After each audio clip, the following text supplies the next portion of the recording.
Welcome to the first episode of the 5 Boroughs project. Today's our first day of shooting.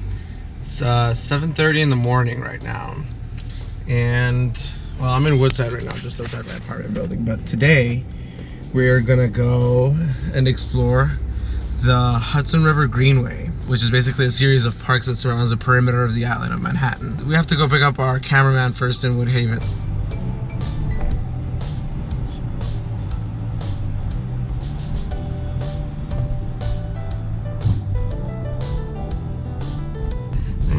I think this is it. Yep, this is it. There he is. What's up, bro? What?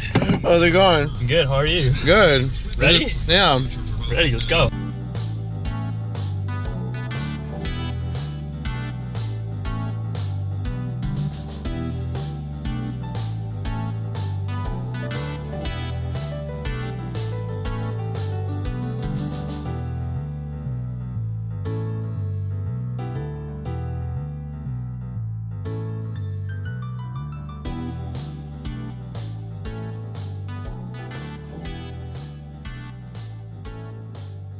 We're up here in Washington Heights. Well, actually, this is more like Inwood neighborhood. And I'm here with Azal. Azal, let me just show everyone who's the cameraman today. What's up? Nice. So yeah, guys, today we are exploring the parks that compose the Hudson River Greenway. It's basically a chain of parks on the west side of Manhattan. It is the longest bikeway in the United States. And we're gonna start at the very top with Inwood Hill Park. It's just a couple blocks away. Oh my god, fuck. Shit.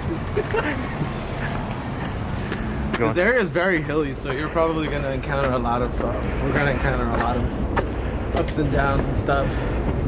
And this park that we're going to is actually, it's pretty big. So you better be ready, sir, to do some serious walking. Okay.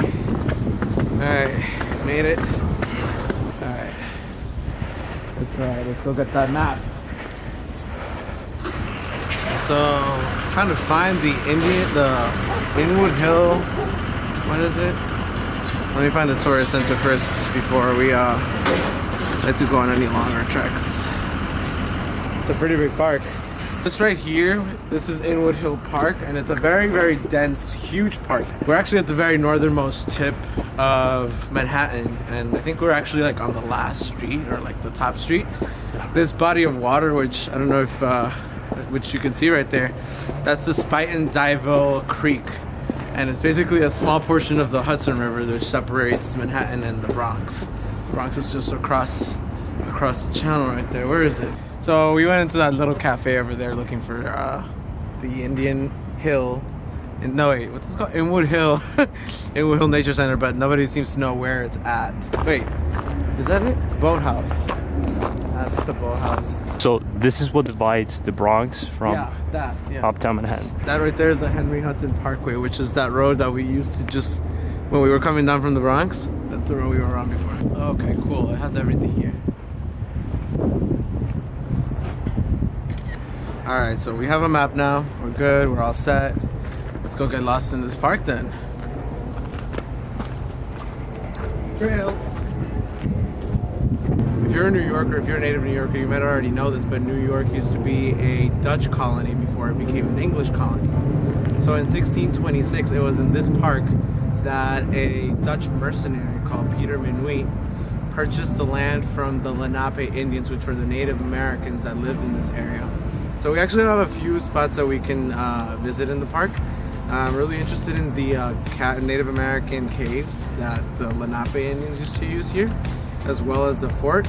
And of course I would love to see the Sharacapac Rock, which is basically a monument to the place that in which the original transaction of selling Manhattan to the Europeans took place. I think this is it. This is the rock. Let's go inside.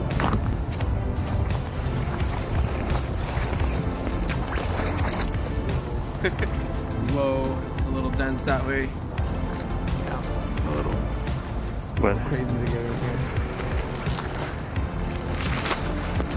So we're not going to see the rock? No, I don't think there is a rock. It's not a Weird. rock. No, I don't think so. But it's called the rock. Yeah, I know. It's like where else could it be? You think it's there? Maybe. Should I go in? Yeah. Come on.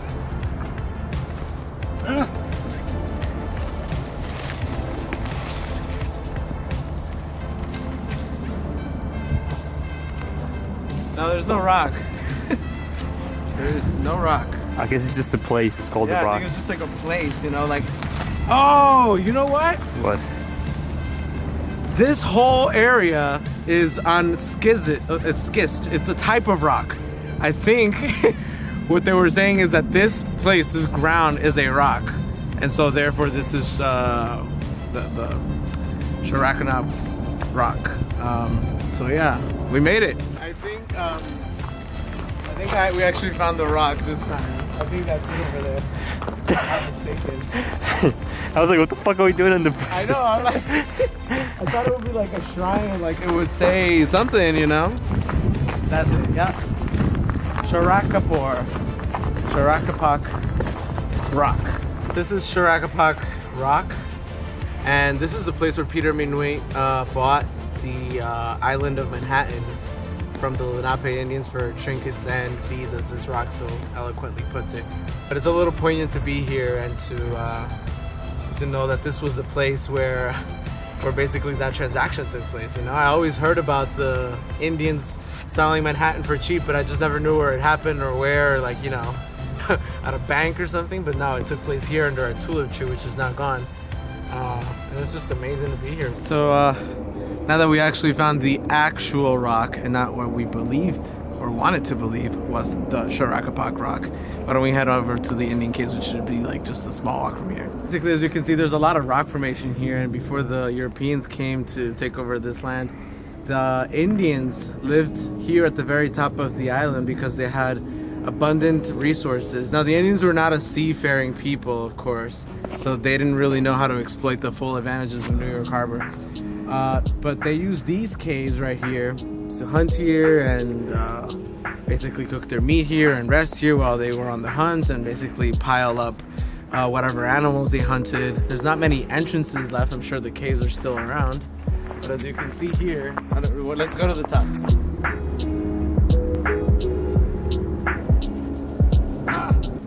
For the sake of history, I'm gonna try and take a look inside one of these. Hopefully there's no rodents or raccoons or possums or anything.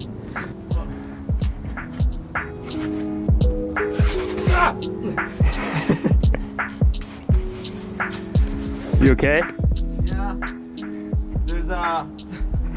There's lots of needles here. Needles? Yeah. I feel Like this is like a place to shoot heroin or something. You know, to each his own. That's fine. I wish they clean up a little bit. I hope they didn't touch any. And then the rest of it is kind of beneath that boulder there.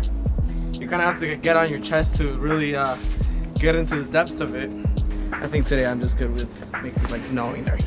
Now we're gonna hit the mansion and the Fort Cockhill. It says Cockhill Fort site, so who knows if we'll actually get to see the fort. But anyway, if we follow the red, we'll go see those things, and then we'll get off this rock.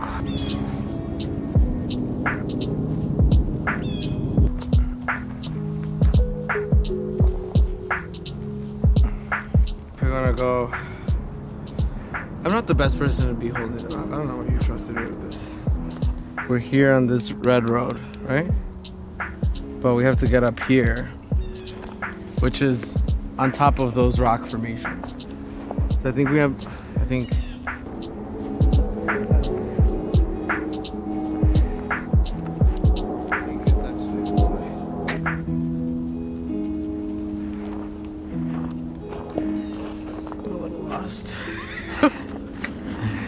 hold on, we can figure this out. There's Google Maps. Actually, I was gonna tell you that the goal today is to make it to Battery Park City, which is at the very bottom of Manhattan. If we can make it there today, we're gonna be fucking like champions. No, we're supposed to make it. Oh, okay, it's that way. I'm like, wait, the end of the road is here.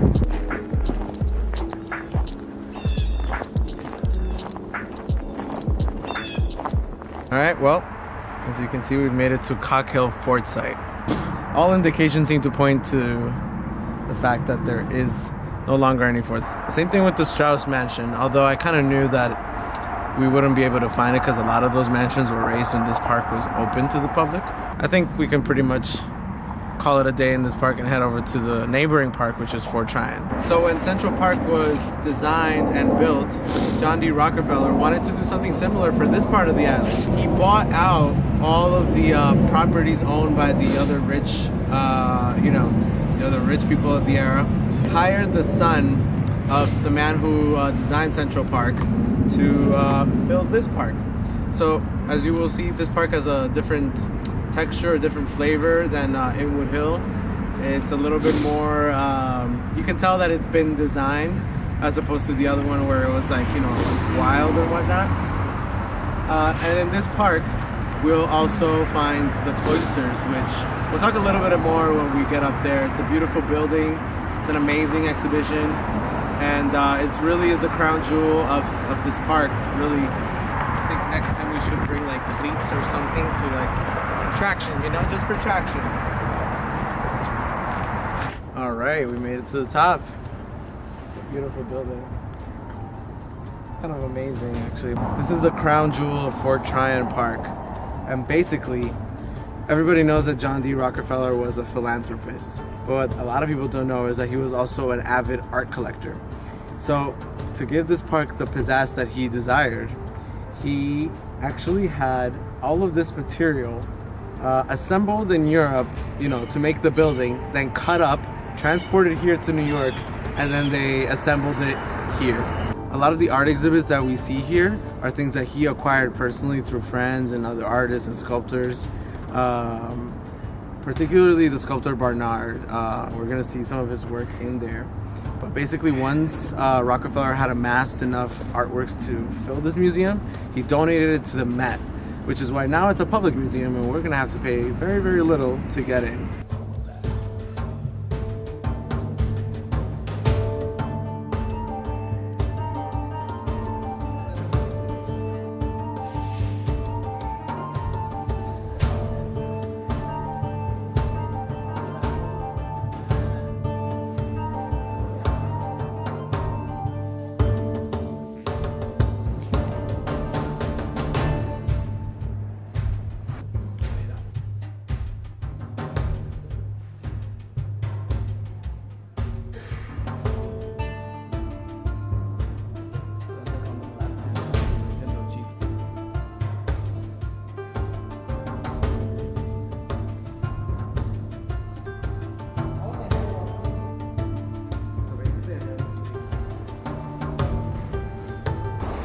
All right, well, we made it all the way up here to the top of the Fort Tryon Park.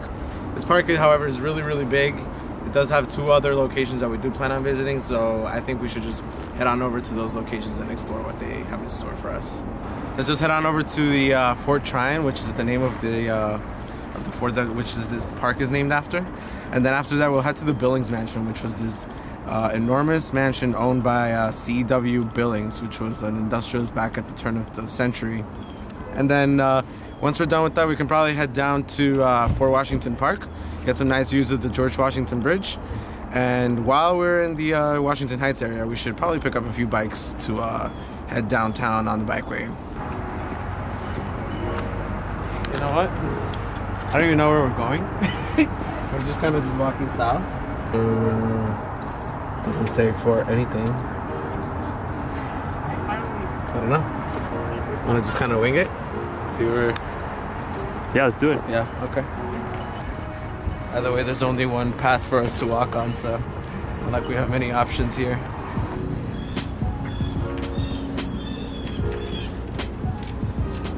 I can tell that this park was designed by the son of the man who designed the Central Park, because just like in Central Park, it's very easy to get lost.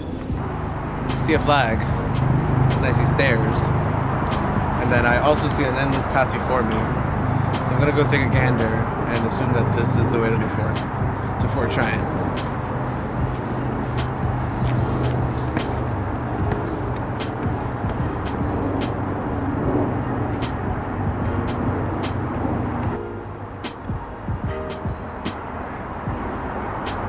What is the fort? Here's the entrance to Fort Tryon. I think this fort looks kind of interesting, so I think it's worth exploring, right? So, at first glimpse, there isn't much left of this fort, or at least of what it used to be. You know, it's a lot of what is left is basically ruins, kind of just embedded into the bedrock of the park. But this fort is really interesting for two reasons. Margaret Corbin was the first American woman here to fight against the British Army for the Continental side back in the Revolutionary War. And number two, this fort was named after Sir William Tryon, who was the last British governor of the province of New York before it was seized by the Continental Army. Now, there's not a lot left of what the fort used to be, but you can kind of tell if we walk over here. We can kind of tell about the reason why it was chosen to be a fort. And the reason is because of its high altitude. And it's kind of strategic. It's a strategic outlook out here into, I guess, the colony that it oversaw. Back then this was kind of like not the city we know today, of course. It was more like small settlements here and there. And this fort was used to keep control over them, to make sure that there wasn't any uprisings or, eventually, like the Revolutionary War that took place, that was one of the reasons to prevent against that kind of thing. But even though there's not much left of it, it's still pretty interesting to see, like what it used to be and kind of like the heritage it leaves for us here. It must mean a great deal to have this park, and it's a really special place, and I just count it as one of the many blessings that this city has, and especially that this area of Washington Heights has. Right now we're just taking a break, but I think we're pretty much ready to go down and see the last structure here in Fort Tryon, which is the Billings Mansion.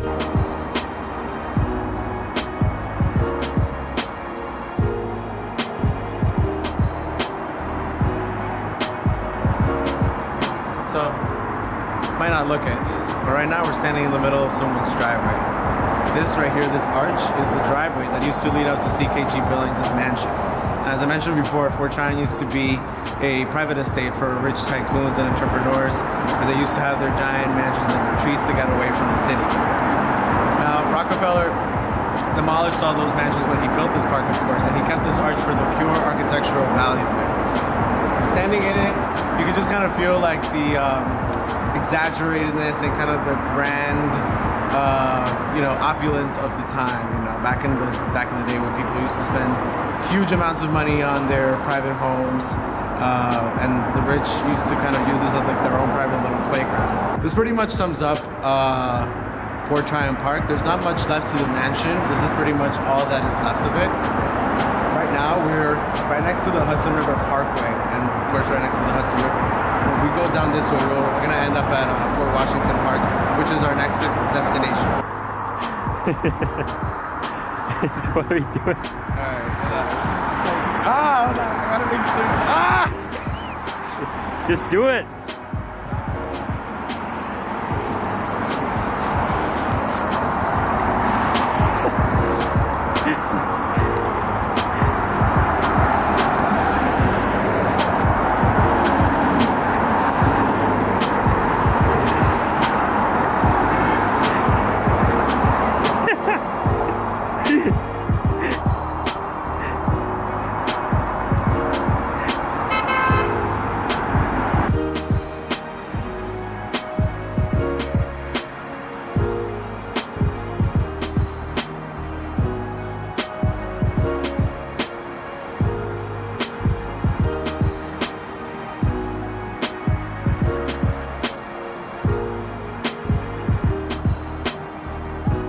Okay, now, half a mile later and one treacherous crossing, which I do not recommend that anybody try to do. We're here at the George Washington Bridge. Now, the George Washington Bridge is the most transited bridge in the entire world. It's really beautiful. It's even better at night. But a lot of people don't know is that beneath the George Washington Bridge is Fort Washington Park. And we're gonna go explore that right now.